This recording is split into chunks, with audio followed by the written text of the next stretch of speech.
We are back with another episode of a delayed episode of Girl, a Guy, in a Movie. My name is Bruce, and with me today is the ever lovely Janet from another planet. Hi, Janet. How are you? I'm great. How are you? Gun Fuck, for hire. good Yeah, God. What the hell? Okay. hopefully my mustache doesn't fall off during the thing. It'll it'll remind me of I love this shirt though. I'm just I'm I told you I was real excited about it because I want to make some money. I want to go rob some people. I see that. Oh, but that's what basically the good, the bad, the ugly is this bunch of hired hands, right? Yeah. So, Yeah, it is. It is a movie about hired hands, and it's not a bad film. Good, bad, and the ugly. It's the hmm third in the Dollar trilogy. It hmm was the none of these movies are related to each other. The same cast of people mainly were well, to make they're up related Mario because Braga. a few actors and the director, Yeah, but the stories aren't related. No. yeah, and it was a lot of fun to watch all three of these because I'd never seen any of them before, I except hadn't. for the Fistful of Dollars, which I've watched probably about 10 times, maybe 10 times, closer to about eight. And I love that movie. Actually, that's my favorite of the three. Mhm. Everybody else I know is all about this movie. I'm like, oh my god, the scope is so good. Oh, uh, Eli does such a great job. Oh, Lee Van Cleef is such a bad guy. And it's just like they just consistently just. What are you doing there? I'm gargling the back of it. Okay, you like this movie? That's awesome. Um, this movie was really good. Mhm. There's a couple parts in it, like in Fistful of Dollars, or in a for a few dollars more, especially, where I really just was watching it and I'm like, "Eugh, that made it." And one of those you and I were complaining about to the others in the chat, the Mhm. fucking train scene beats the guy up, and he's handcuffed to him. Yeah, with a long, and you could see it's not like dog chain. It's like really heavy Heavy chain, chain, and it's and you short. can't just bust with a rock. You need No, a sledgehammer or something big. and he used a locomotive, which Yeah, was which was a good choice. I'm not going to say it wasn't. Locomotive was a stroke of genius. Right there. You don't really have much choice, but it that was the fact that he had just went through 70-mile walk. You know, yeah, uh, after he almost was hung, and he didn't learn his lesson that you don't want to jump off a train in the middle of the desert with no water or anything, and having the guy alive jumping off, maybe breaking his leg or whatever, and having to drag this huge guy around linked to you through a chain. He doesn't even think about that. As soon as he leaps off, okay, he takes the guy, he jumps on top of him and starts beating his head against a rock. So now he's got a dead man that's giant, like a 300 something pound man, that he's going to have to drag around through the desert. And then he realizes I can't get loose because there's no key or nothing. And he has no gun, there's no bullets for the gun or anything. And he can't get loose. So he drags the dead body up and puts it on the train tracks so that he's on the other side of the tracks so that a train goes by, which could be who knows how long. He puts that on there to cut the thing. And to me, that just completely uh, derailed me, basically from the movie. Um, I don't. I just thought it was stupid. To me, it made the character that did it look like he's just a dumbass. He just does everything by flying by the seat of his pants, basically. Is you're the the more seat of I his got into the movie, pants, but that's but why I he watched had it. no forethought, no thinking He this didn't through plan for moment. anything. That's why he has no money. That's why he's a criminal because he doesn't plan anything out. He doesn't think about what's going to happen if I do this or what's going to happen if I do that. He just does stuff, and it's a miracle he's still alive. Yeah, that was kind of on my thought process too, because I'm like, this is not a high tier, high criminal thought. Okay, like you No, throw this guy on the side of the tracks, and now you're putting him into the rocks with his face and his bone structure, and now you're stuck with this at least 280-pound corpse. This mm-hmm. guy's not going to be moving anywhere fast. Mm-mm.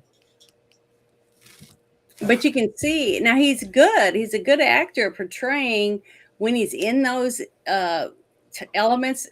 When something happens like that, at being believable in the element, but it's the fact that he put himself in that element is is the hard part to swallow, as me watching a movie, to accept this character doing that kind of stuff over and over again.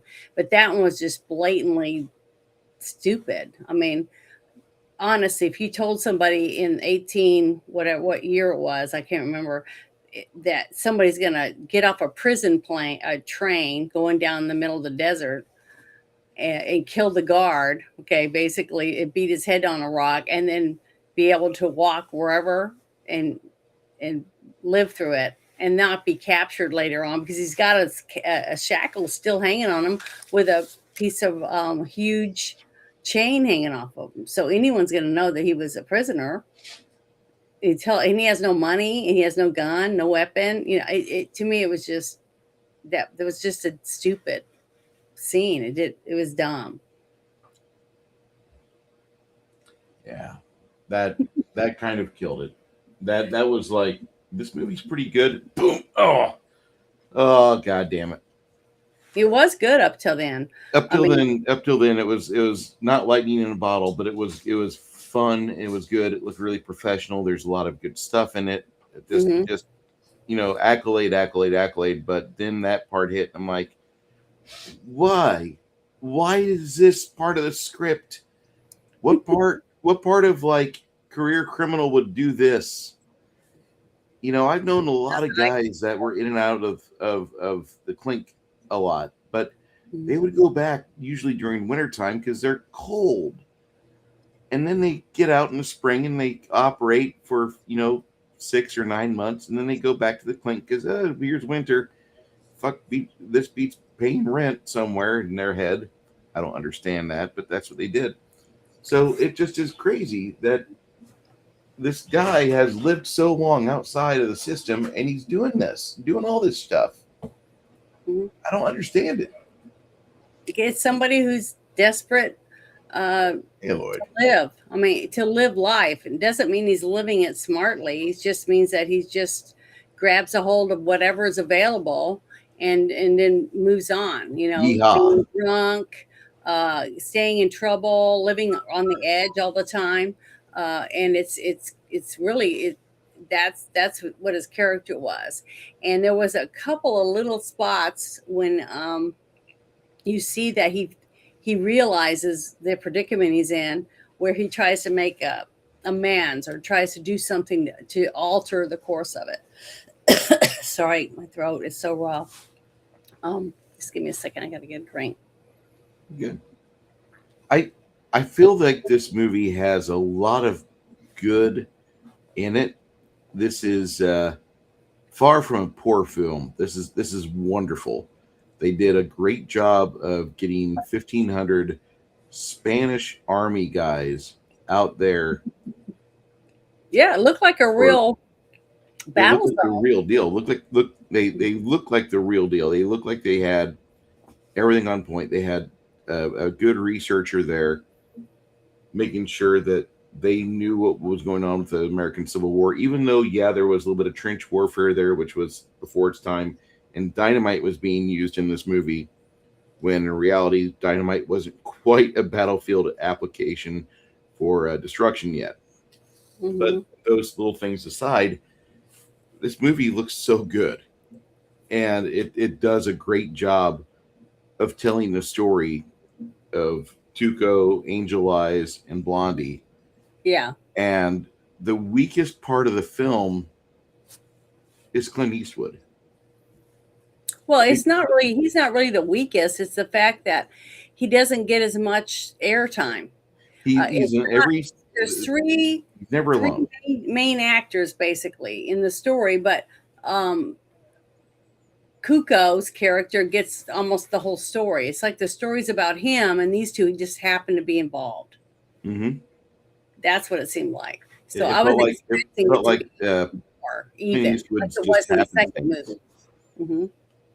Sorry, go ahead. No, it just felt like Clint Eastwood's character is all happenstance in this film, and Hmm. it's he could have been replaced by any other actor in Hollywood. There could have been a Chuck Bronson movie with Sergio Leone directing Yeah. it. No, this could have been it. This could have been you could have had Charlton Heston trying to smoke a cigar instead of Clint Eastwood, and it would have worked.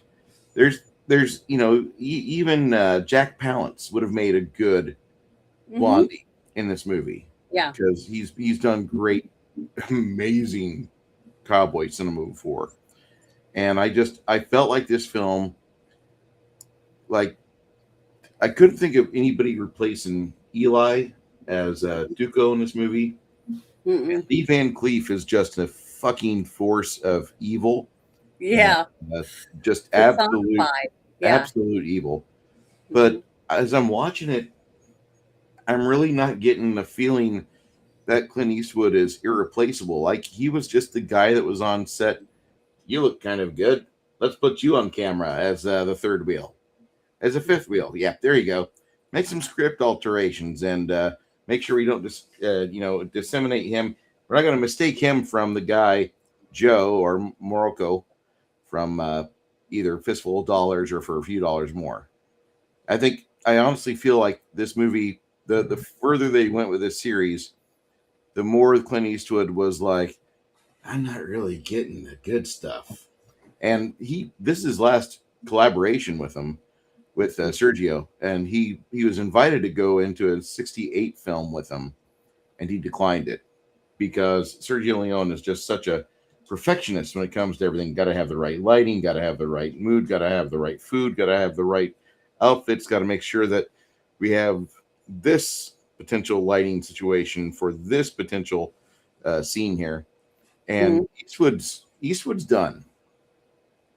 At the end of this movie, it feels like there is a sigh of relief as the credits start to roll, the music starts to spin, and that was the other thing I Well, needed to one look of into. the things that I think from this whole thing was the fact that he felt like he wasn't needed in this movie. So he kind of felt like he's just there to make a check. You know what I mean? Yeah, Maybe that's why he seemed to act the way he did. Outside the movie, like I said, part of the movie was on hold because he demanded his $250,000 that he got paid for this for movie shame. and his Lamborghini. Okay. And then he would come back and finish filming.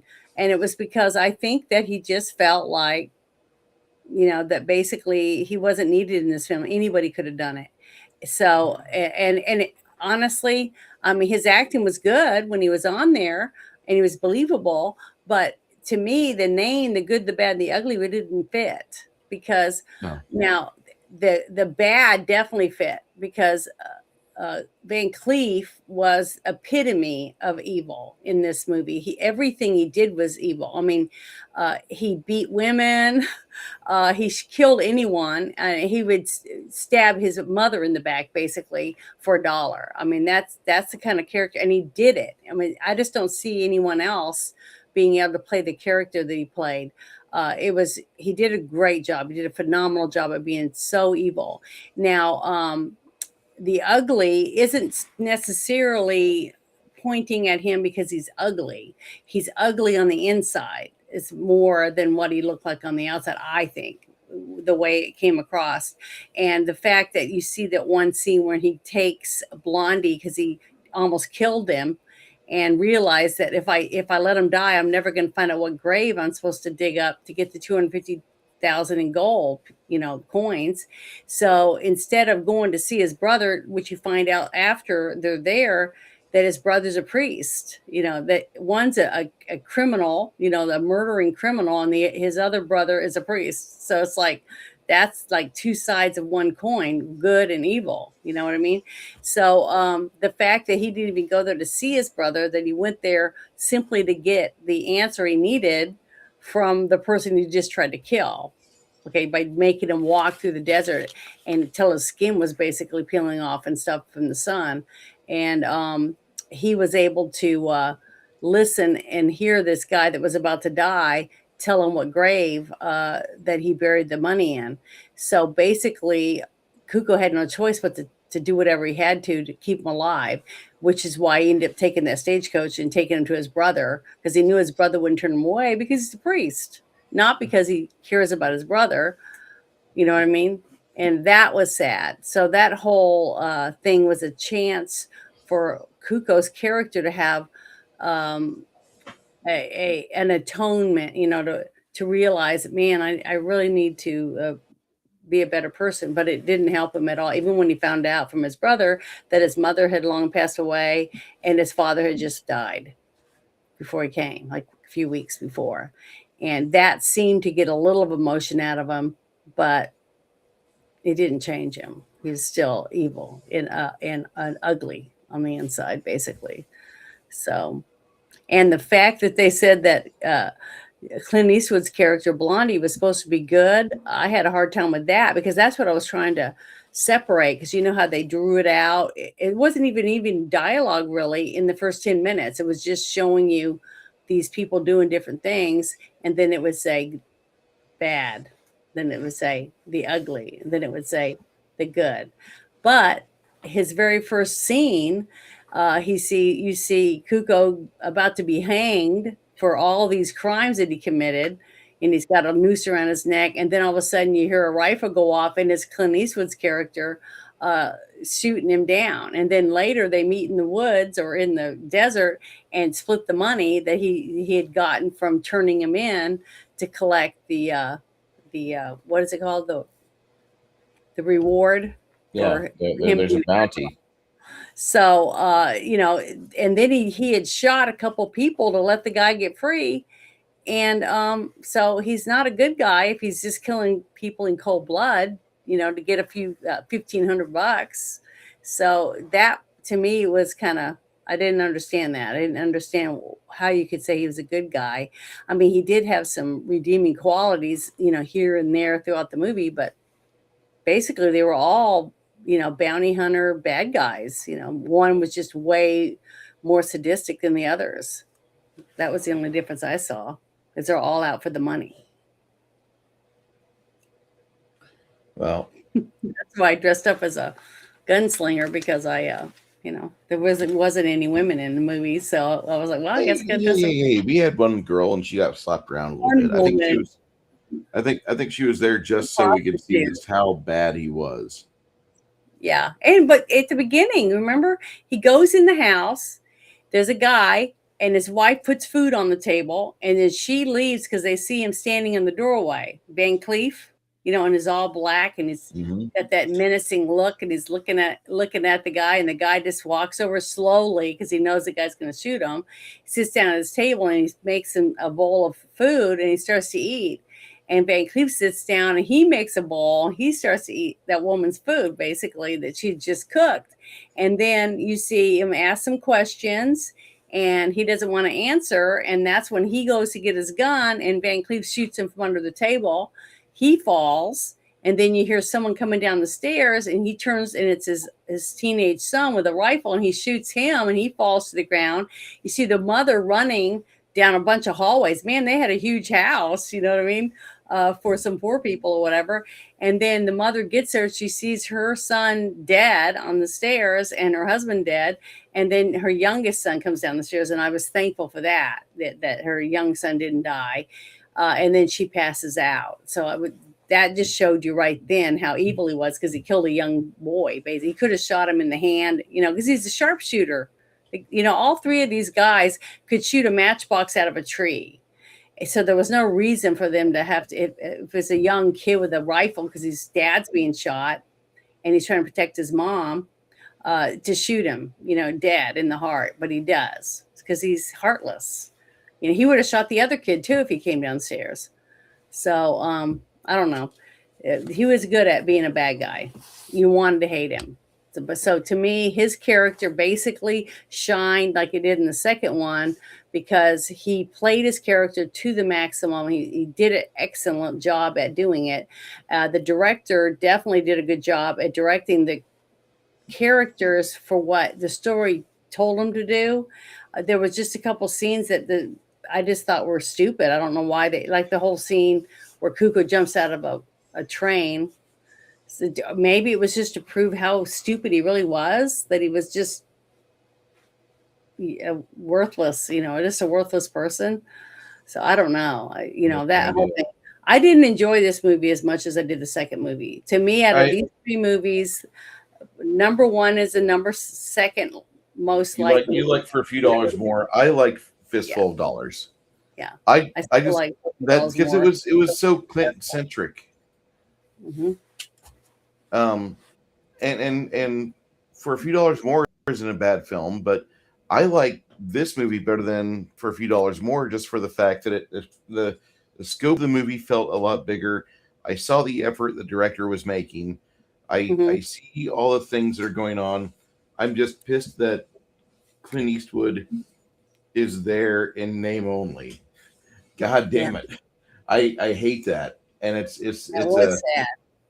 That's not a bad thing. When you've got people that make Clint Eastwood look like a nobody, or anybody could take his character, you've got a very talented cast.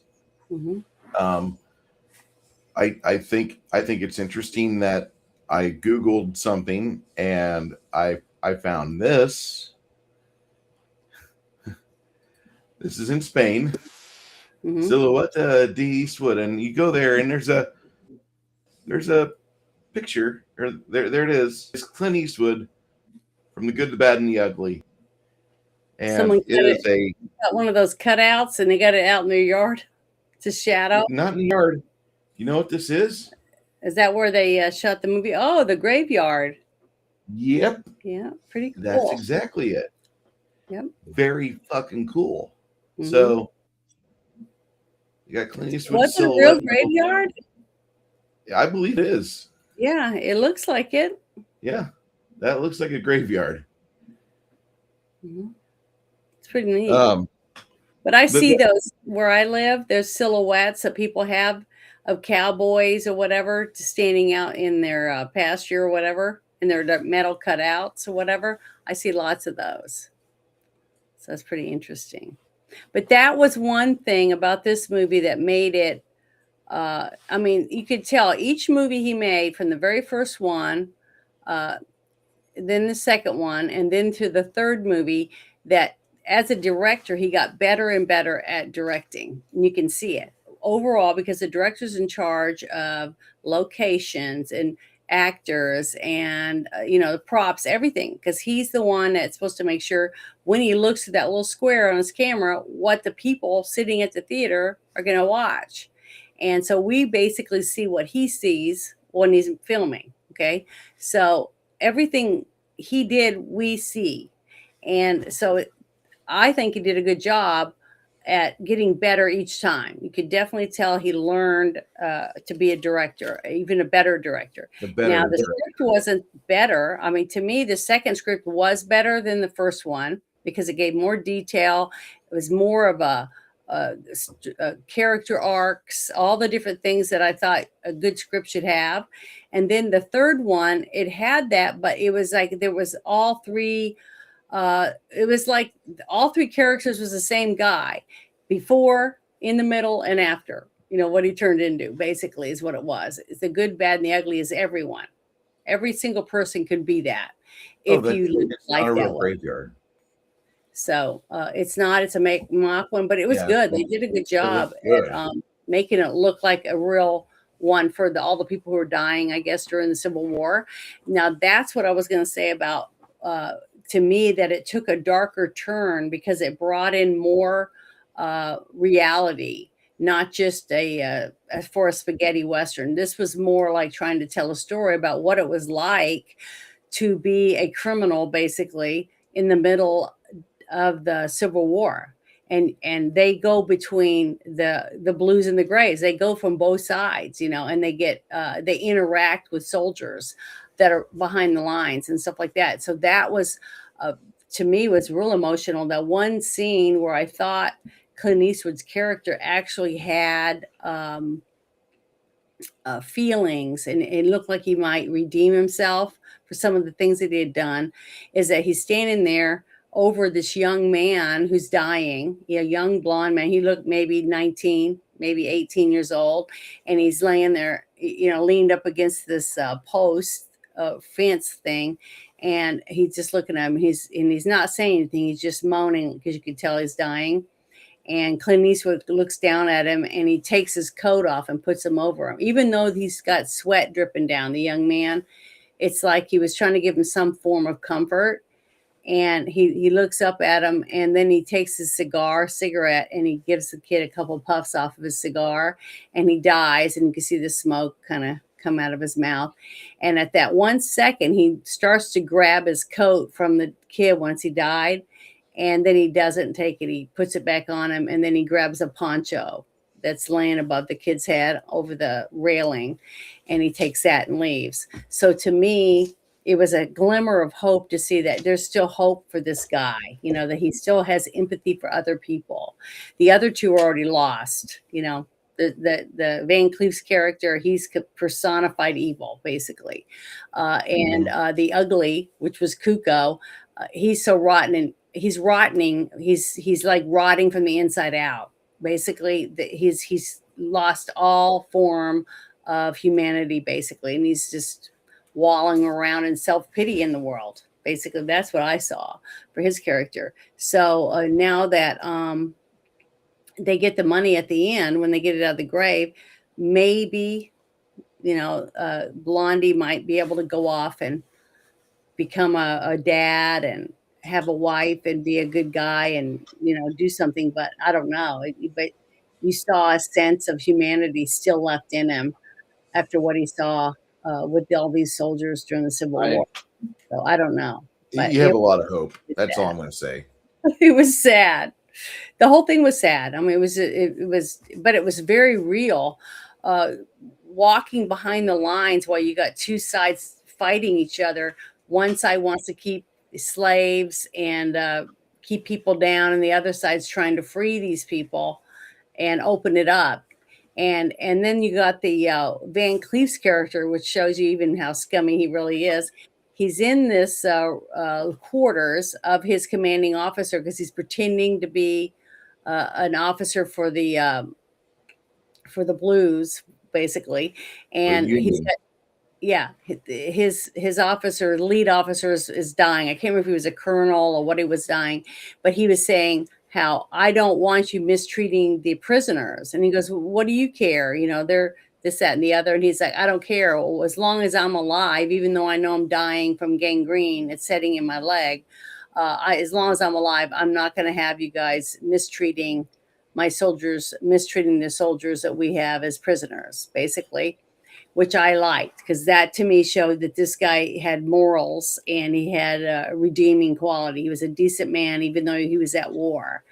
And I like that. So him and the woman at the very beginning, whose son is killed in front of her, and her husband, were the only good people in the whole movie that we got to see, because all the other people that were in charge were murdering, killing, stealing, lying, doing anything to claw their way to the top. And to me, it's really sad, because that's where we are right now. It seems like in our world that we are just surrounded by backstabbing, greedy, assholes. Hold on, Janet. Hold on. I gotta share my video from my yoga class and get like another couple likes. Otherwise, I'm gonna fall out of the algorithm.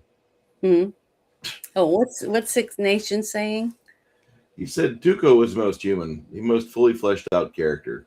Mm-hmm. Angel Eyes was pure evil without much backstory. Uh-oh. Blondie was just his job, but morally was a good guy. Mm-hmm. Where I'm at, I don't really feel that movie. Anybody could have taken Blondie's spot.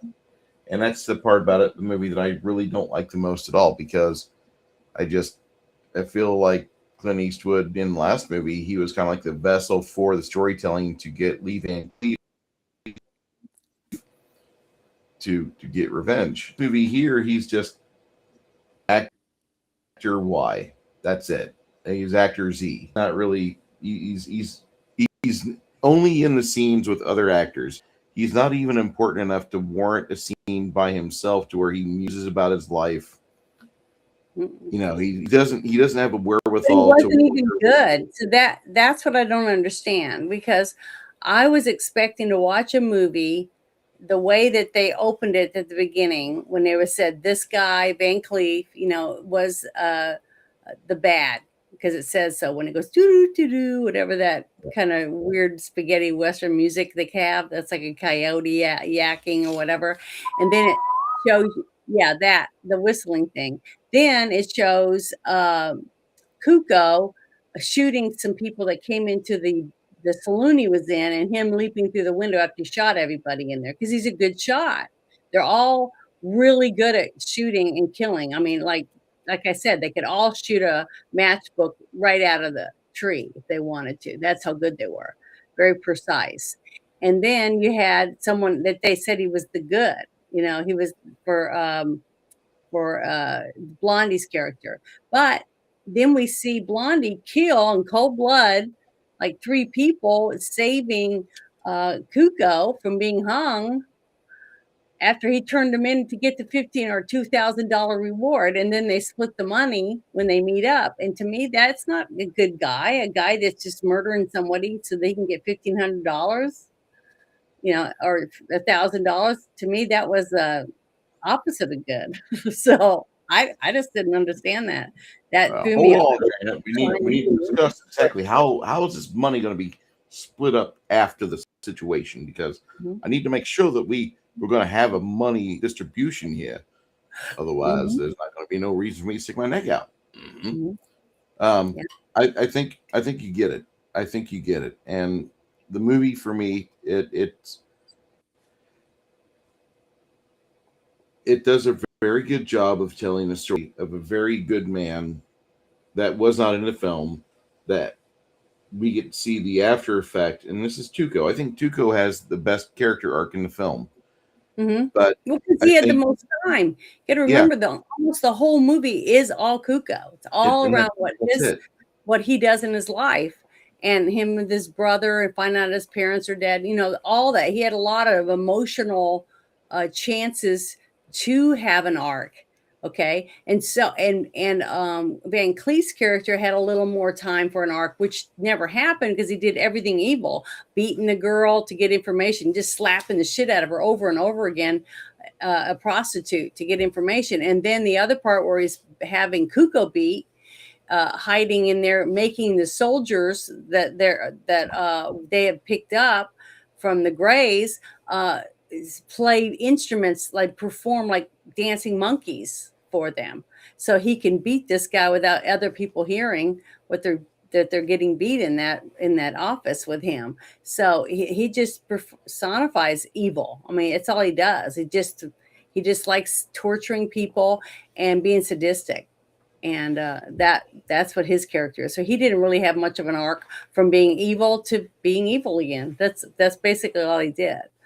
So you're right. Tuco's character did have a character arc because he had the time and the stuff that happened in the story for him to have an arc, you know?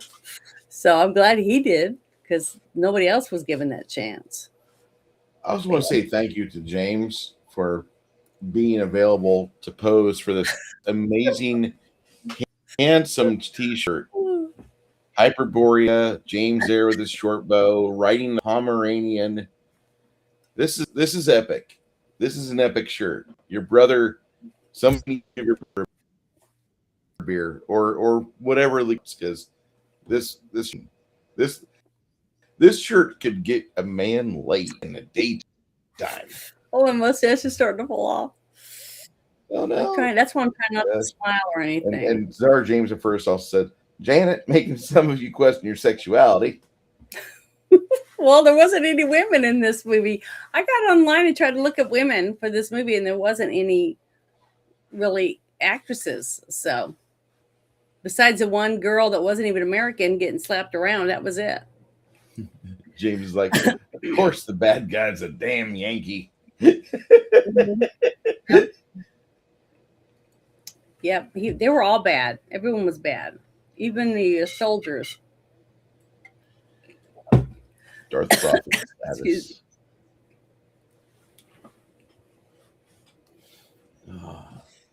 So, but I did find. I like this film. This is definitely one of those really good films that I think everybody should watch. There's just, when you compare this movie to Fistful of Dollars, for me, A Fistful of Dollars is so good because Clint's able to play the main character, and his character is balancing act between the Baxters and the Rojos. I love that. I love that. And he was good. You know, he did good things. He helped people. He did good things. Yeah. So he was likable, but he had a story.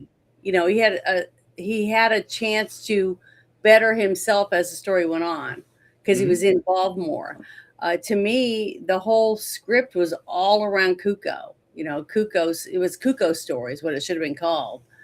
You know, something like that. You know, but because to me, I didn't see anybody good in this movie. So to me, the name didn't fit the movie. But I did find some interesting trivia about a few things.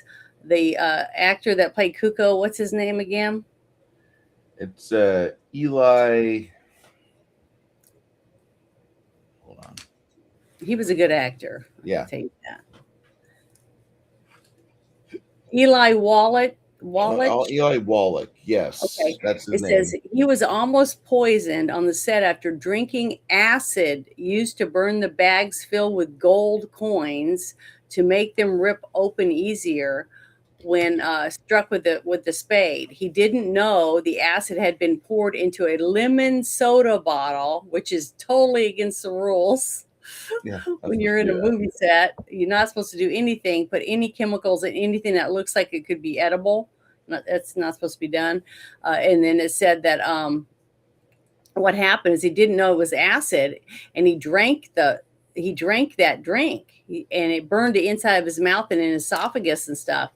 So he had to drink a lot of milk, but he still filmed the scene with a mouth full of sores because his mouth got all burned up by chemical burns because he did that. So he was lucky that he made it. And he did a good job, but he was in this movie a lot.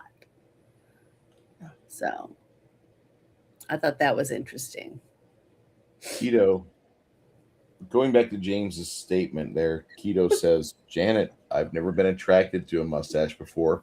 I know, and I can't smile or laugh because it tries to come off. It's trying to come off. So, but yeah, I wanted to dress up as a gun for hire because there's tons of them in this movie. Everybody's out to get somebody else for money, and you got to be good at shooting. So I wanted to be like a pistolero. I thought it was really good.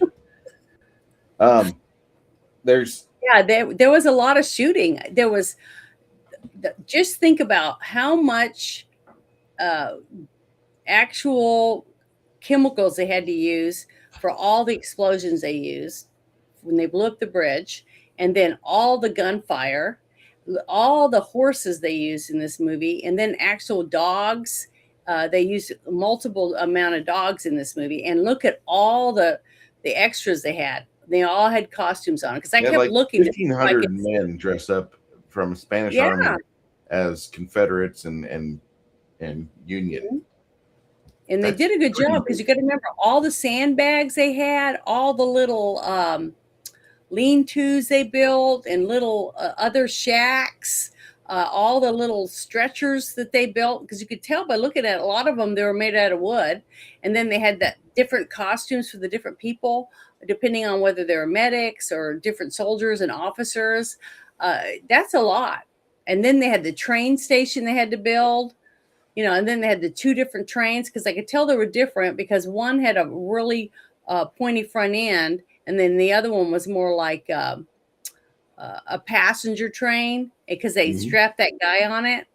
Remember on the front Yep. about not being being for whatever side they were on. I can't remember which one it was, but it was they did a really good job. And the women, there was women in it, but they were mostly just walking around with their petticoats, you know, and everything on. So I didn't see any prostitutes except for the one. So you didn't have the saloons the same way they had in the other two movies either. This was more uh, rural areas, you know, and the reason they were able to get to one place or another was with a train, or they had a stagecoach. Now that was a really interesting scene. The one with the he's just about to die. Clint Eastwood's character's about to die from dehydration. He's all burnt and everything from being walked through the desert basically, and all of a sudden you hear all these Mhm. hoofs, coming towards him, and he looks over and you can see dust, and then as it gets closer, you can see that 6 horses pulling a stagecoach, and the horses are just running, they're just running and they're following the road.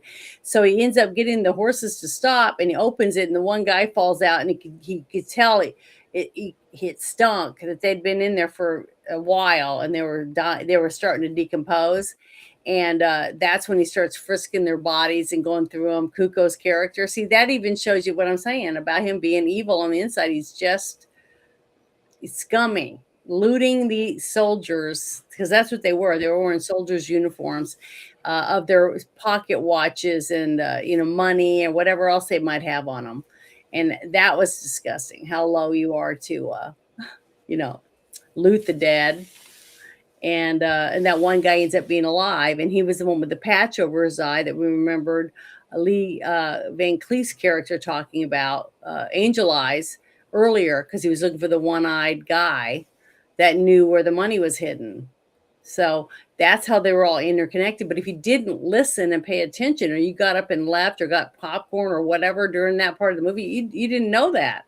You'd be You didn't lost. even know that he was even involved. So that's the only thing I didn't like about it. The second movie, everyone was connected by interactions with others or with each other, so that you understood where the movie was leading you. Okay, now this one was hard because you had, like, it was like they filmed their scenes when they weren't even around each other, a lot of them, or that you could have made them in a different studio somewhere and then they just put them together, like they never saw each other on set or anything like that, especially Van Cleef's parts, because the only times you even saw him together was when he was beating the one guy, and then basically at the end of the shootout, and one other conversation. That was it. And if you hadn't listened to the actual conversations, you wouldn't even have known what their connection was supposed to be. You know what I mean? So to me, I just didn't like that. I just thought it was too flopped together, and to fit in Van Cleef's character and Clint Eastwood's character with the main character, which the whole movie was about him, Cuco's character, and they threw in the other guys. You know what I mean? To make it more interesting or whatever. I don't know, but that it was jumbly. I don't know. I just really didn't enjoy this one as near as, even though I could see they had more money. That he was better at putting things together, because you can't have a huge battle like you saw with someone who doesn't know what they're doing behind the camera. I mean, there was just a lot of things that pointed to the director being better. It's just that the story wasn't better. You can't fix a turd. You can polish it up a little bit, but you can't you can't really make it better, because the story is the story, which is sad, because I could have seen it going really far if this movie had the budget, or the second movie had the budget this one had, it would have been a huge box office smash, I think. Well, I'm going to give some credit here to people that worked on this film. We got Tonio Delicoli, and he was the director of photography of this movie. And then he went on and worked along with Sergio Leone quite a bit, like 6 more times. He did the cinematography for Bitter Moon, Once Upon a Time in America with De Niro and James Wood, and the 1997 movie Life is Beautiful, which is an interesting film. Not one of my favorites by any means, but it's an interesting movie. Uh, then you've got Carlo Simi, and he's a production designer and costume designer, and they gave him just run of the house. They gave him all basically the capacity to do whatever the fuck he wanted to make these scenes come to life. And my review is not nearly as critical as what Janet's is, even though the script for me is weak because two of the three characters are realized, and the third guy is just kind of like a tag along. Mm-hmm. This movie for me, this movie hits a solid 90%, and I'm going to revise for a few dollars more down to 88% out of 100 because that's a good movie. Don't get me wrong, but I just didn't enjoy it. I don't remember watching that film going, oh my god, this is like the coming of Christ.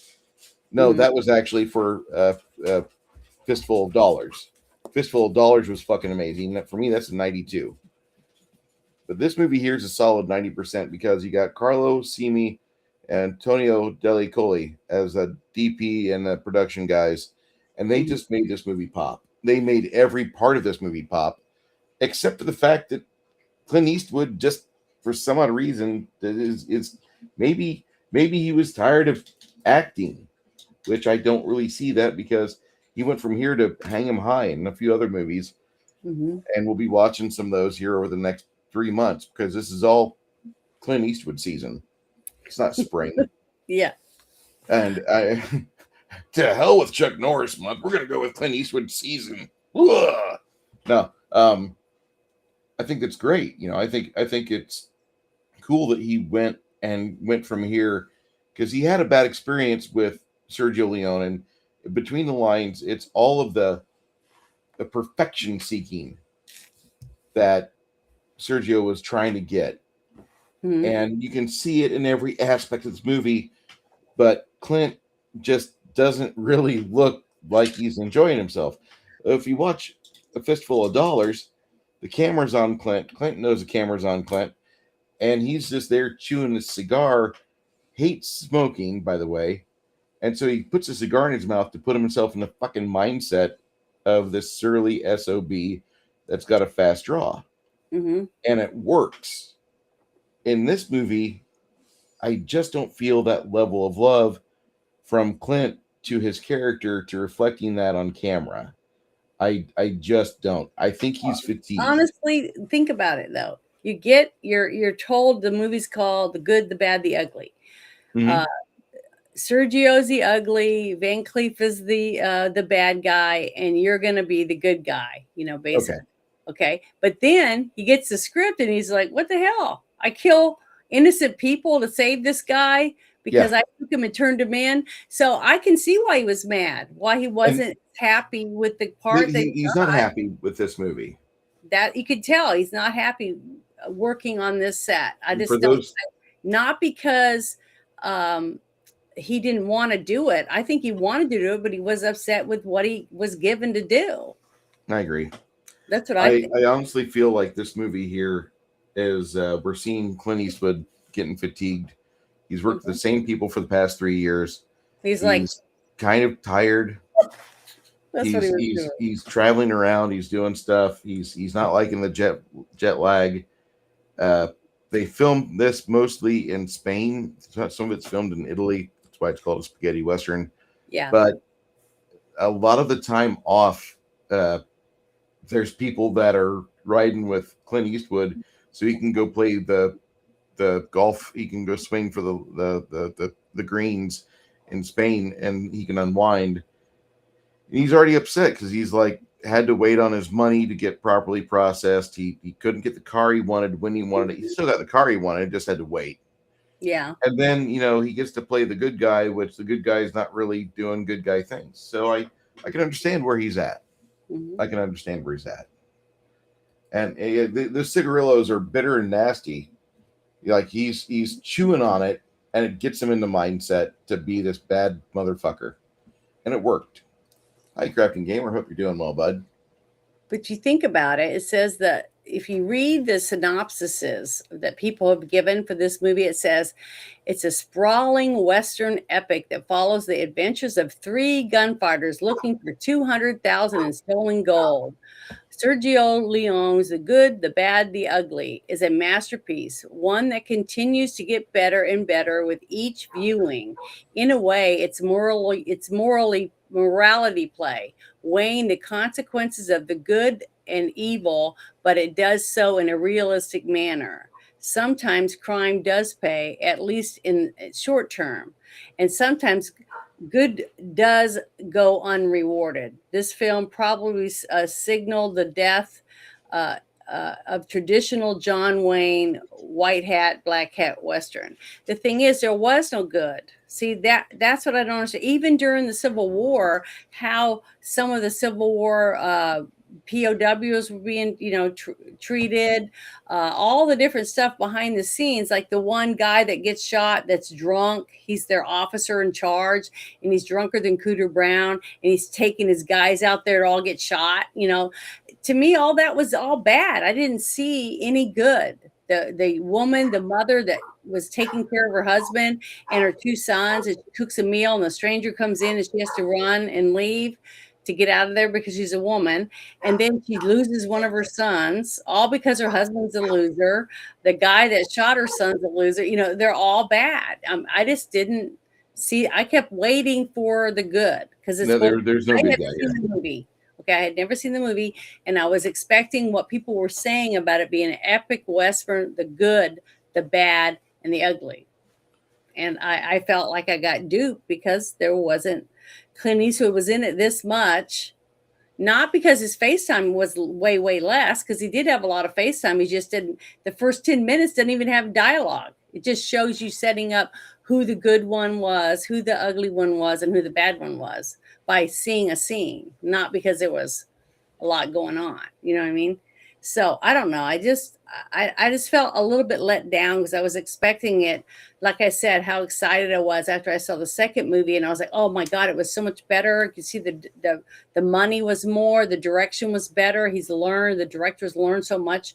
He's got great actors. I mean, just phenomenal acting in the second movie. I just love that movie. It was so well done all the way around with everything that's involved in making a movie. To me, it went up. It was just all more entertainment than the first movie, even though the first movie was good. And I gave it a 90, and then I gave the second one a 95, and this one I'm going to give like an 8 out of 10, because to me it was not. It didn't answer all the stuff that I saw when I saw the trailer and the way the people talked about it. To me, it was. This is one reason why I don't like people telling me about a story before I see it, because they pumped it up, sunshine up my ass over the movie, and then it was just a puff of smoke. You know what I mean? I just didn't get out of it what everyone else seems to have gotten. Now, all three movies together, yes, you can definitely see the growth of the director through the three movies. Even the third one, the direction wasn't what was bad about the movie. I thought everyone did their jobs like they're supposed to, and that's what a director's supposed to do, is to make sure the people are doing their jobs, and if the movie is a quality, the people do their jobs and put the movie together. But even the editing wasn't bad. I didn't even have one editing complaint for any of these. That's usually your first go-to when things are too nice. See any? I didn't see every time you watch a movie and you're not really that into it, the first thing you go into, you start looking at editing, and you bite down on that like a terrier on a mouse. You just go straight into it. My mustache keeps going off. I'm sorry. It's okay. It's fun. It's fun to watch movies with you and talk about this shit afterwards, because that's your first go-to. Mm-hmm. That's what Janet has learned with her time in, and she's learned that, like, a lot of times when things are getting tight, the editing is one of the first things to really get neglected. Mm-hmm. On a finished product. You don't do the right thing in editing. You just kind of like, all right, stamp it, get the fuck out of here. Maybe it'll make some money. We'll do a reshoot. We'll Zack Snyder it, make a 4-hour version of this movie after like 3 years that it's out, and people have forgotten about it. That's usually the way that people treat it whenever money's low. And I hate to say that because this movie here shines in so many aspects. But then when I think of like, oh yeah, what about this guy? Why is Clint here? And that was my thought throughout the entire aspect of this film. I'm looking forward to a lot of Clint Eastwood movies. I've not seen a whole lot of them, and I could go through the IMDb of what we're gonna definitely be watching. But next week, for those that don't know, Janet has pick next week, and so she's electing for Paint Your Wagon, which is a Lee Marvin Clint Eastwood film. I forget the name of the young lady that's in it, but it looks like a good film. It looks like it's a musical, which is my least favorite of all the genres. Not for the fact that I don't like a good musical. I love a good musical. It's just the fact that my mother made me watch all of them, and there's really a lot that suck. Yeah, not very many good ones. No, no, and I hate to be so visceral on that, but that's really like a problem with that genre of film. It just they are not as good as they promise. Now we will be watching Paint Your Wagon the week after that. If you're like, what about that? What about that? The week after next, we're going to go and start on the 5-movie series with Dirty Harry because I'm done.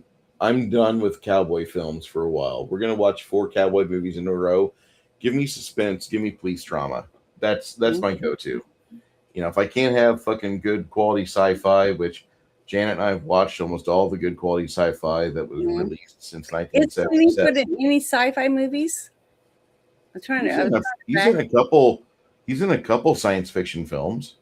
He's in Firefox, which is a movie where you go steal a top secret jet with canards out of Russia. Are we gonna do any of those types of his movies? We have a whole season of Clint Eastwood. Okay, well, that's all I'm going to say. We have a whole season. The only thing I'm not really wanting to do a whole lot of is anyway, but loose. Those ones with what's her name in them. It's not what's her name that I can't remember her name. I can't stand Sandra Locke. Okay, she's the goddamn Yoko Ono of fucking Hollywood. She found Clint Eastwood, a man a few years older than her. She hitched her wagon to him literally and rode it all the way. And Clint Eastwood, God bless the man, he has the patience of a saint. He kept her around far too long. And his quote, he loved her. What? Maybe he was in love with her. No, she tried suing him for palimony. Palimony, not alimony. Palimony. He stayed with her for a long time, even if they weren't married. You don't spend that kind of time with someone you can't stand. I mean, they were actually he did genuinely like her, but the more that he stuck around and put up with it and fed the beast, the least appealing it came to the being around her in the future. On Sandra Locke, on his quotes for his IMDb, she plays the victim really well. Unfortunately, she had cancer, and so she plays that card. Well, I gotta say, the guy probably, the words like somewhere some man is tired of her shit. The man that wrote that was Clint Eastwood. Sandra used to be a cutie. At one point, she was rather attractive. I'm going to help you guys remember. She used to be attractive. Now she's a corpse. But back in the day, she was most guys' dream. Because most guys thought that was pretty. And she was everybody gets old. Everybody gets old. Clint Eastwood. Some people now, and he used to be very a handsome man. But that happens to everybody. Okay, Janet, I love you, but some people, when they age, it's just a number, and they still look fucking good. Some people are lucky. Well, the one thing I wanted to bring up is the one scene that I thought was so funny that I actually laughed through was you see Clint Eastwood and Tuco in the stagecoach. After they left, he got healed up at the what do you call that place where priests live? The monastery. Yeah, monastery. Okay, that's Okay. The mausoleum's where they go afterwards, but the yeah. But I monastery. meant they were there because I didn't see any nuns. That's why I thought only nuns were at monasteries. So I was trying to remember. I thought it The was something. nunnery, Yeah, it was a church or the something. mother's house. But they leave there and they're in the stagecoach, right? And they're going along, and they had stolen those. Remember, the stagecoach that they'd found was where all those dead soldiers were in it. So they took some of the uniforms out and they were wearing them as to kind of like go undercover so they could get away with shit, right? Well, Cuckoo's stupid. I mean, he's just not smart. He's a really dumbass, but he's doing the whole thing, and you see Blondie is sleeping. You know, he's nodding off he's just leaning back in his seat asleep, and they're going along, and then you see a whole bunch of horseback riders coming toward them, and it's all, you know, dusty and everything, and they're coming closer and closer, and he's like, Cuco starts yelling, "Yay!" for whatever side, you know, the South and whatever, you know, he's rooting for the South because they're all wearing gray, you know, that like their uniforms. He goes, "Wake up!" He's trying to wake him up as you go along, and then as they get right close to him and they stop, you see him going, dusting himself off, and they're covered with dust, and underneath the gray is blue. I started laughing my ass off because I knew, oh, they're gonna get killed now. I thought they were gonna be dead, but I love that because that was the scene where they get arrested. You know, they get taken in because they're on the wrong territory with the outfits they were wearing, and they go to the camp, the POW camp, basically where they're keeping all the prisoners, right? And that's where Van Cleef is pretending to be an officer, you know, in the on the opposite side, because he's going to have, because he's one of those players, you know, he's not going to just be a lowly soldier. He's going to be someone where he gets to eat well and drink and come and go as he pleases, right? That shows his intelligence level was higher than Cuco. Cuco is like way down there, you know. And I just thought that scene was so funny because he realizes, yeah, you're an idiot. I just thought it was great. Oh, sorry. When his partner, which was Blondie, says, "Yeah, or you're just stupid," or whatever it was that he said to him. But it was funny. That was one of my favorite scenes in the movie. I thought it was hilarious. I'm sorry for the family of Sandra Locke that you lost your dear friend there, and Clint. If they ever stumble upon this, you know, I'm not going to blame you for things. We all do stupid things when it comes to women. Mm-hmm. When it comes to fairer sex, men are allowed to make serious errors. Mm-hmm. I just got to say that So are women. I want I want to say that there's a lot to learn from Clint Eastwood, and that's one of the main reasons why I forced us to do like 15 or 16 weeks of Clint Eastwood movies, because one, there's a fucking lot of them. Two, there's very few of them which are bad. I want to watch good movies.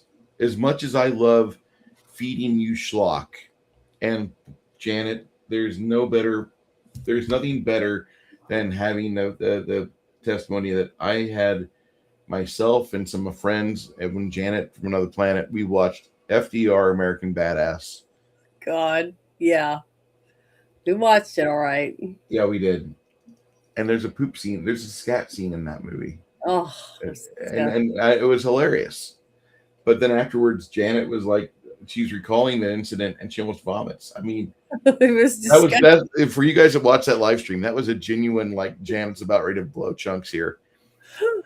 But it's almost as bad. That one was worse though than the other movie about this dead zombie sheep. When Black Sheep was an amazing film. The door opens and he's standing there smoking a cigarette with no pants on, and he's like, "What are you doing?" And then you see the sheep come in, and it's like, "Oh my God, that was disgusting." Some of these movies, I can't believe they get made. I mean, how does somebody? And you liked that? You gave that movie an 8.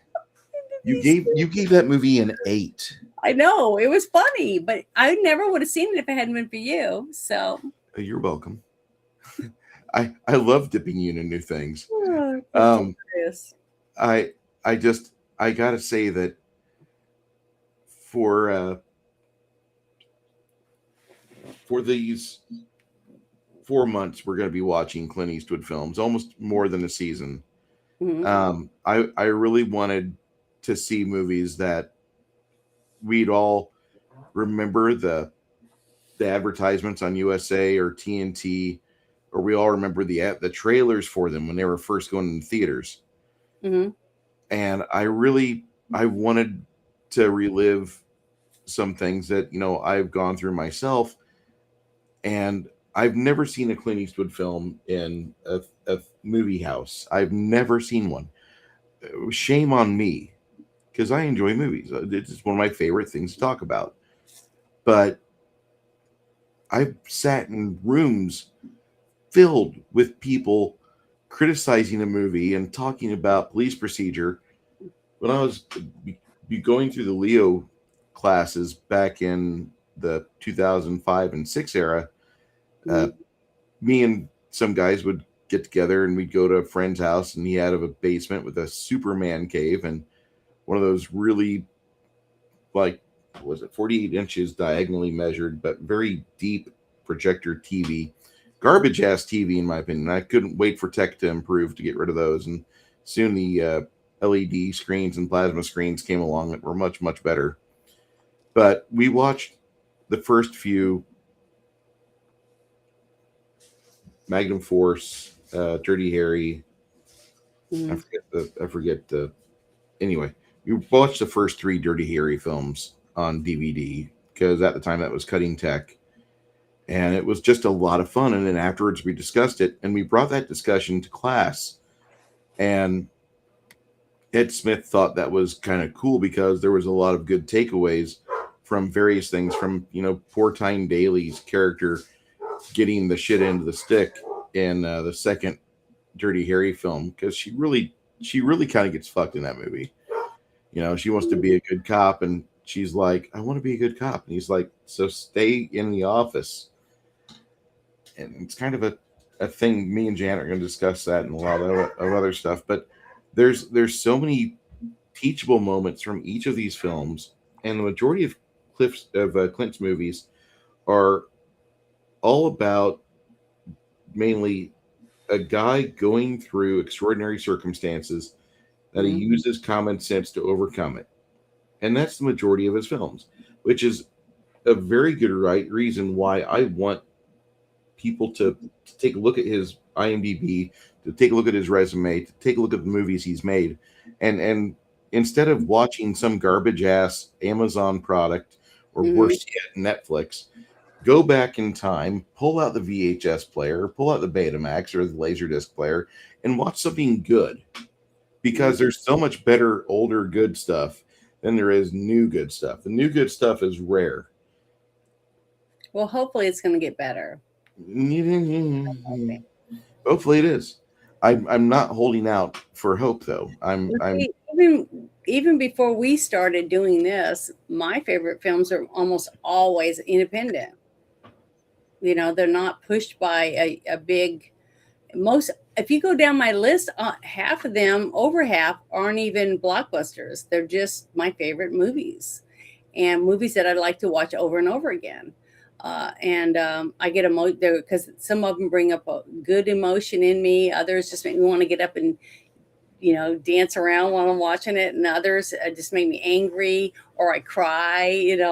Uh, I watch movies for entertainment, and those are the movies that I love the most. Are the ones that people leave and they're like, "Damn, I can't wait to go see it next weekend. Go back and see it."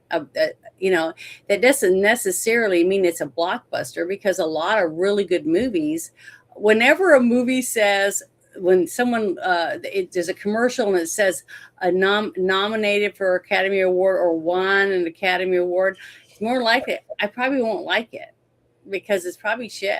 I mean, it's the that's just what I'm used to. So movies that um, don't usually get nominated for stuff are the ones I usually like. That's just the way I am. For some reason, it attracts my attention. And I read my list to you. What was it, last week or whatever? And not very many movies on there were, you know, big movies, and it was almost all horror or sci-fi. Just that's what I or fantasy. That's the movies I like. So, Nothing wrong with that. Those movies that you outlined on your list are really good films. hmm Not one of them was G.I. Jane or Bad Girls. That made me so no. happy. But the thing is like I said, there's lots of movies that I enjoyed watching, and I thought were good movies, but they're not my best favorite movies. No. Um, I think if we watched the what's the one about the doll with with Gosling? Oh, Lars and the Real Girl. I think if we watched that today, I would be harsh on it. You don't Harsher want to, than you were. yeah, more harsh than I was because like Well, see, I it's saw in, it way back when it first came out, so that's why to me, and when I went to see it, I mean, I've gone to many movies with friends of mine, and they're like, "Oh, let's go see this movie," and they get up and leave, okay, because they didn't like it. They thought, "Oh, this is boring. This isn't what I thought it was going to be," and I watch it because I like what's going on, like Mr. Brooks. I still love that movie. It's one of my favorite William Hurt movies. Him in that movie was just kick ass. I mean, he did a phenomenal job at playing somebody's imaginary friend in their brain. Basically, that's all he did. That was his. He was a serial killer. He was the serial killer inside the guy's head that made him want to go out and have a taste tonight. Come on, let's just go out tonight and play. He did a great job, and it was creepy and scary. And I just still love that movie. I think it's so good at William getting. Hurt, rest in peace. But He's good. I actually like while that movie is good, for Mhm. me part of me wants to say his version of Duke Leto Atreides in Dune on Sci-Fi Network was really Mhm. good. I think that was really close to the books. Yeah. And then at the same time, there's another movie or another TV series he did with it's called Goliath, and he is just an evil son of a bitch in that movie. Mhm. He's a good And actor. if you like legal TV shows, Goliath is pretty good. The first two seasons of it worth watching. Wouldn't wouldn't try to sell you that hey the fourth season's worth it. Blah blah blah. That's a lie. It's okay if you want a completion to a story that it's okay. But I wouldn't say like Goliath is must watch TV. But if you want to see William Hurt be the most evil son of a bitch he could be, yeah, that's pretty fucking close. And of all people he does it to, it's the little cute blonde from the movie Dread that he's the most diabolical to because he's just using her for everything. And it's a very well put together film. It or well put together series. It's on Amazon. If you can't get enough of Billy Bob Thornton, if you're watching Landman, season two kind of stinks a little bit in my opinion, but it's not bad. It ends on a very big high note, but I'm not a big fan of the season two shenanigans. And the more I watch it, the more I rewatch it, the more I appreciate Billy Bob Thornton. But there's very little Billy Bob Thornton. It's everything around him. You Mhm. get to see Sam Elliott do nothing but get in the pool with the stripper. I got to keep my clothes on. And this girl carried me and cradled me in her arms. If you like that, if you like Sam Elliott just being babied by a 30-year-old hottie, it's a good show. But there's very little that Sam Elliott does. I sit in the chair for most of the show. That's about it. But Yeah. it's a very interesting show, and the opening of season two makes you realize why you love it so much because it brings everything back in a tour de force of characterization. Um, and I'm straying really far from today's topic of conversation Well, because what I wanted to say was one thing real quick. If you're talking about TV series, if we ever get to do a series, I would love to do Damages. Have you ever watched it with Glenn Close? ever since I saw her in Fatal Attraction, It's a I've just lawyer type, you know, what show. if it's a legal drama show, I might watch it. But But just watch the trailer for it. It's just called Damages, and Glenn I think Close you like it. Glenn Close sold me on the fact that women are crazy, thanks to her performance in Fatal Attraction. And a rabbit on the stove. Yeah, Yeah, it's pretty scary. She was yeah. good in that movie. That's why she was a hot actress back then. She was at the top Um, for money. I'm a big fan of Michael Douglas and his Mhm. father, Kirk. Uh, really like what they've done for Hollywood, as much as like things might have been wrong, as much as like he might pop up in a certain files that are being examined heavily right now by I the haven't edge seen his lords name of yet. society. What? I haven't seen his name come up yet. Neither have I, but I haven't been doing a whole lot of research this weekend either. Well, I've been looking a lot. I gotta say that tying it back, uh, Landman and Billy Bob Thornton, tying that into today's discussion about Sergio Leone and the Dollars trilogy.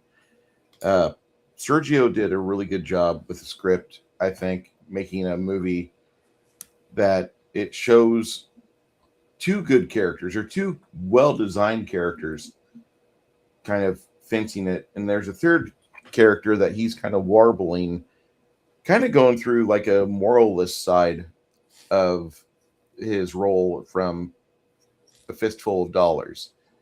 But you got Angel Eyes and Tuco are the two mains in this movie, Yeah. whereas this guy's a poor rendition of Joe. He's not the guy I wanted for this movie, and I hate to say that. Mhm. You rated it an 80 or an 8.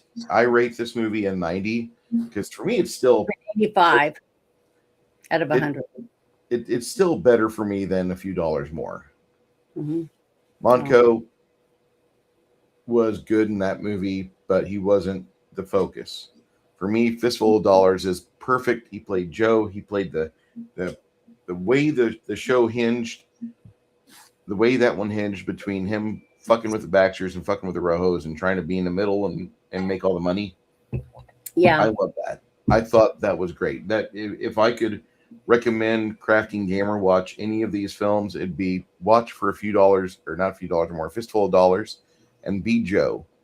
You wanna be a merchant that just capitalizes on every little tragedy? Be Joe.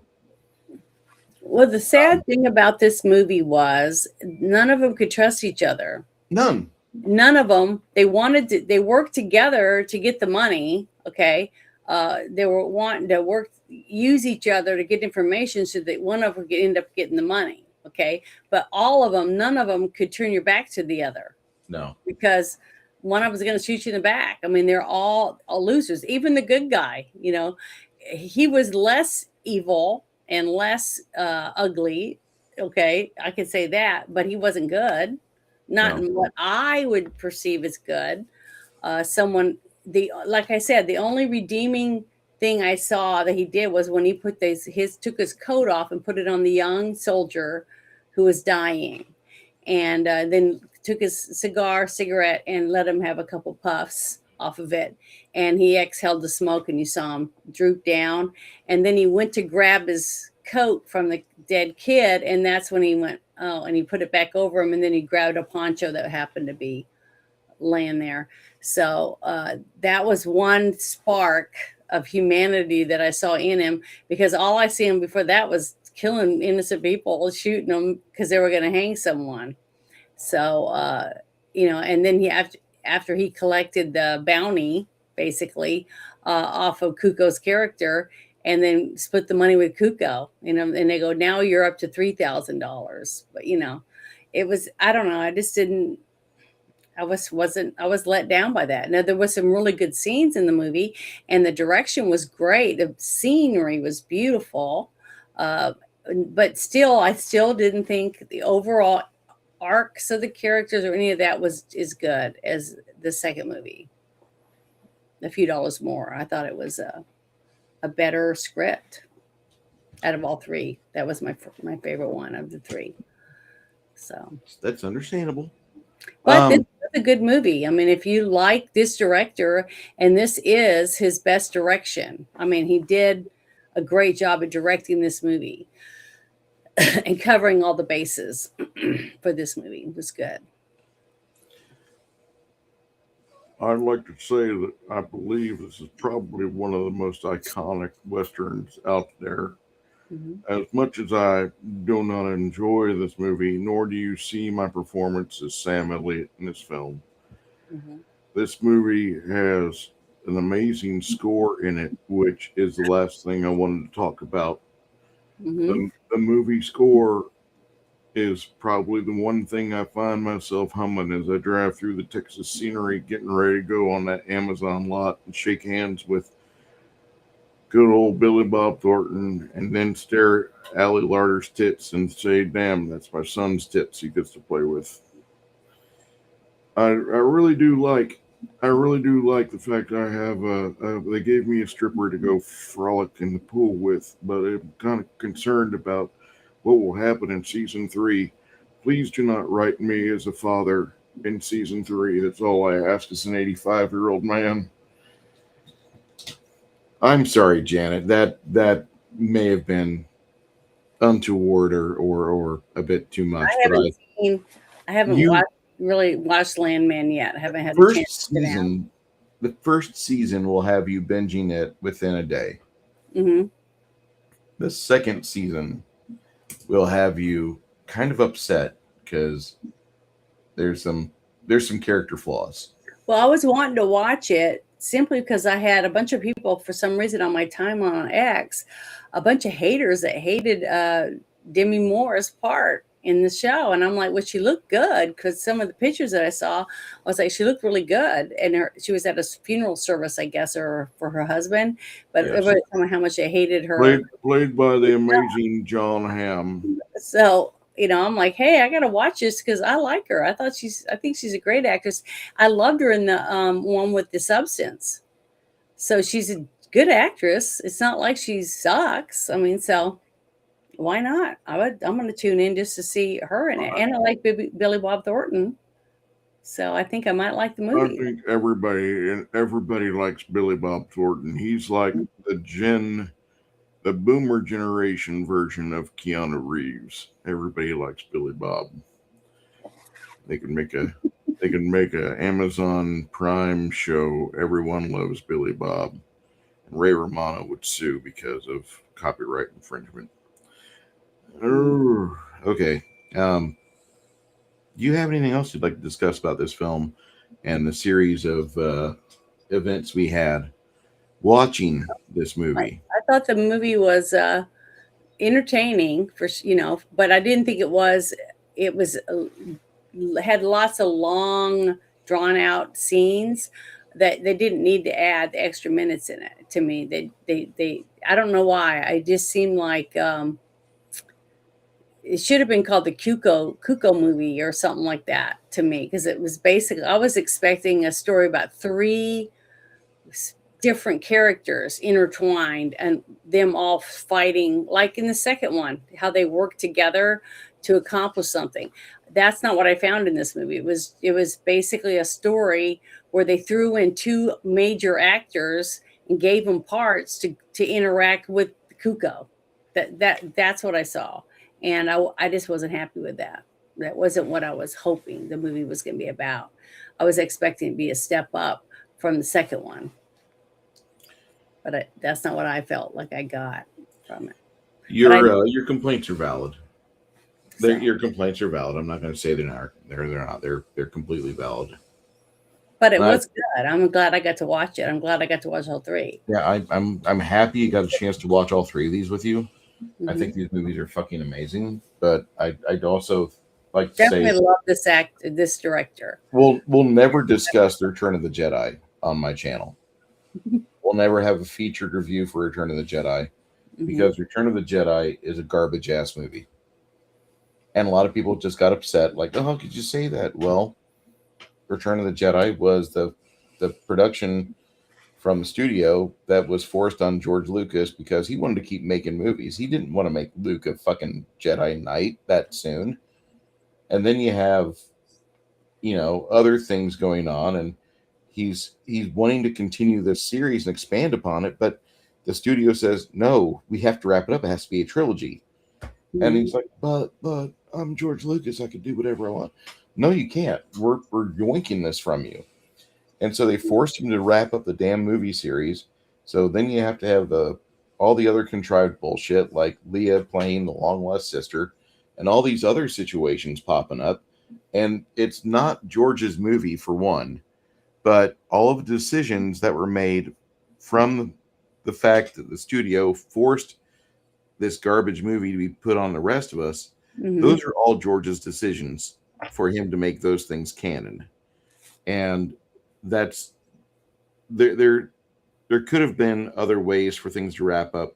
He had already had an agreement with Marvel Comics to make Star Wars comic books, and the stories could have continued on an evolution from there. But instead, the comics for Star Wars were not really canonical. They were good, but they were almost like a fan fiction quality level. Some of them are really good. There are some really good threads in there, but it's not wonderful. You're not getting Timothy Zahn's trilogy of quality in the Marvel comics for Star Wars back in 1984 through 88. So I'm just going to say that he could have done, or I think it was 83 when they started those, but it just, there could have been a lot better care. And Lucas could have fought other ways. You might not always be able to fight where you want to, but you can always elect your own battlefields at a later point. And Lucas didn't understand that at the time. Okay, so hi baby girl, how you doing, sweetheart? Janet, next week we're going to be watching your movie, your choice, Paint Your Wagon. I'm excited about it. And we got to remind everybody, anyone who hasn't seen the movie or wants to see the movie Paint Your Wagon, next Sunday, just try to send me a message on X or one of my other apps that I'm on, or on Discord, or get a hold of Bruce if you know how to get a hold of him. And you can watch it with us. It's fun. We took a long time today for some reason. I didn't realize how much time had gone by. I was watching and listening to you guys talk, and I'm like, wow, we are really going in the weeds on this. Yeah. So it was. We had a lot of interaction with the other people that join us in Discord to watch the movie because I had never seen it. So I was excited about getting to watch it. And just getting to watch it and then listening to other people talk about things because someone else had said they had seen it over 20 times, things like that. So to get different perspectives from people is interesting. And I enjoy that. That's part of the thing I really like about doing it. But it's fun, to get to hang out with people that are your friends and watch a great movie. It's entertaining. But we usually do it at 12:30 Central Time is when we start watching the movie. And we watch it, and then we discuss a little bit afterward, about what our thoughts were about the movie. So if you want to join us next time for the movie Paint Your Wagon, it's based off of a Broadway play. And it stars Lee Marvin, Clint Eastwood, and there's a few other stars in it, but I can't remember their names. I'm sorry. Thank you so much for being a part of today's episode of A Girl, a Guy, and a Movie. Currently, we are in our third week of many for Clint Eastwood season. Yeah. If you like Clint Eastwood, or if you have a friend or family that enjoys talking about and listening to people talk about Clint Eastwood movies, throw them our way. We'll be more than happy to entertain or attempt to entertain while I continue to paint through my miniature collection. And Janet goes through her closet to make herself a fun cosplay. Yeah. At least there's women in the next one. Because remember, it's a gold town where people struck gold. I think it's in Colorado or something. It's based. And it's a small town. And they bring in like a whole group, a couple of stagecoaches of prostitutes for all the men. It's just a lot of fun. Did you watch? There was a movie. I don't remember the name of it, but it was a movie and it was about 5 brothers or 7 brides, or I don't remember, something like that. Yes, I remember that. Okay. I was hoping we'd never talk about it, but okay. Oh, okay. Well, I remember my mother liked that. She watched it with her mom, and I remember them talking about it. And I think it was singing. There was singing in it or something. I never saw it, so that's why I was asking if you'd seen it. But don't it know was if like a big deal or something, I thought back then, because my mom sure acted like Seven it Brothers for Seven Brides, was. Or 7 brides for 7 brothers. something like that. Yeah. So I think that was a series, or was it a movie? So I don't Might have know. been both, but I know it was a movie. So I don't know either, but I just remember I think that was a musical also. But there was another one that you liked. It was like something man. There was a guy and he's on the street or whatever. The And greatest musical of all time. You're forgetting about the South Park movie. oh no! Besides that one, it was an old one, and I thought it was one we were going to watch a long time ago. Because I remember you playing the trailer for it, and it was some famous actor that you liked, and he's singing and dancing. And it's like he dresses like he's a parade leader, but he's not. God, I can't remember the name of it. I'm just terrible with names. I can see their face and recognize their face if I saw them again. So happy though that this is turning into a blank, because there's a handful of musicals that I appreciate. Scant handful. I'm gonna have to look it up after we're done. And the And other musicals that are out there, when I attempt to watch them, all I can hear is my mom screaming, "This is good entertainment. This is good entertainment." And I'm there wanting to smash my head against the corner of the desk, like just right where the temple's at. Just one good hard whack. It's all over. Terrible. Thank God I'm 51. I don't got to live that much longer for this shit. Anyway, all of you guys, have a great night. Have a good week. My name is Bruce, and I will see you and talk to you all later. Bye, everyone.